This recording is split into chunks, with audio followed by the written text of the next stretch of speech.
Hello, everybody. Kyle Wilson here. Going to be doing discussion board 6, scenario number 3.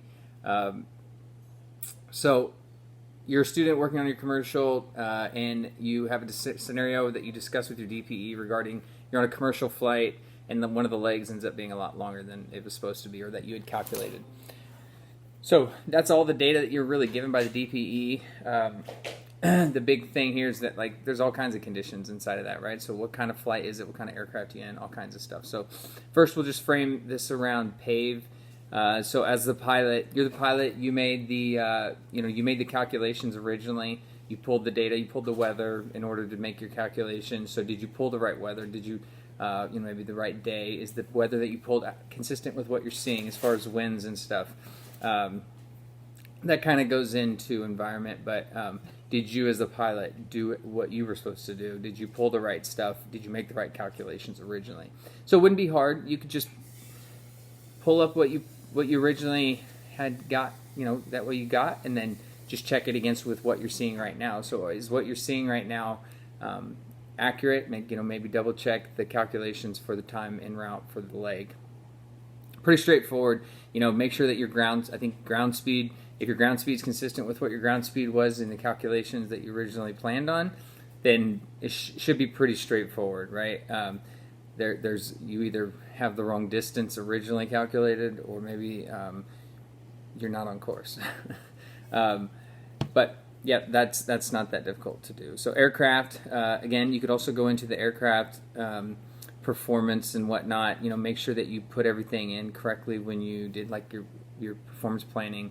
And then go in and make sure the aircraft everything is accurate and performing as you expected. So maybe your ground speed, maybe something's off with your telemetry or your instruments.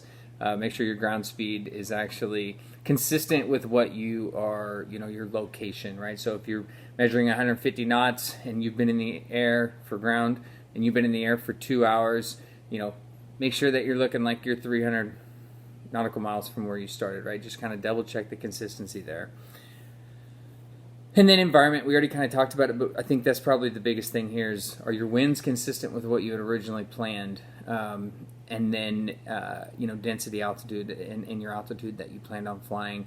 Is everything consistent with what you planned and the factors and the environmental factors that you had on your planning compared to what you have in reality? That's pretty straightforward. And then external pressure. So, is this a commercial flight where you have passengers that you got to get to the next location? Is your employer expecting you to get there? But I don't really, in my mind, I don't really see this playing much of a, having much of a factor in your decision, because at the end of the day, the question you have to ask is the effect that we're seeing from the time being longer, but in this leg, such that we need to make a change to the flight. Do we need to divert? Are we going to have the fuel that we need? If not, then if we do a quick calculation, we have the fuel to get going where we're supposed to go, then you continue, you fly the aircraft and you fly it safely to the destination, and you double check everything, identify the source of the air and learn from it. But at the end of the day, that's the big question. But if it is something that is such that, holy crap, we don't have the fuel, then you are going to have to divert, go to an alternate, and suck up your pride and identify the error and own up to it, and everything will be fine. Then does this discrepancy indicate a more systemic issue that will affect the safe completion of the flight? Right. So kind of the same thing. If once you identify it, if it's an issue that means that the aircraft something's not safe, then you make your decision accordingly.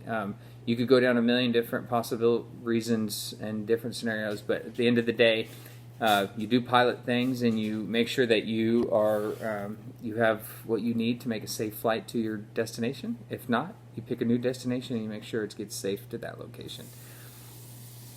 I think that kind of covers everything. I'm at 4 minutes and 40 seconds. But yeah, I think that's it. All right. Thanks for listening, guys. Talk soon. Bye.